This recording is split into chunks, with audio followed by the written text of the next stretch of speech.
I want to show you a really powerful tactic that you can use to keep your audience engaged. Now, you can use this at the beginning of whatever it is you're saying or anywhere in the middle, because it's really going to make people think.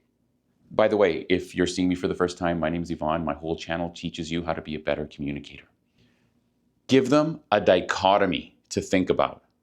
Two things that are very similar but a little bit different, and ask them, what is the difference? Here's a couple of examples.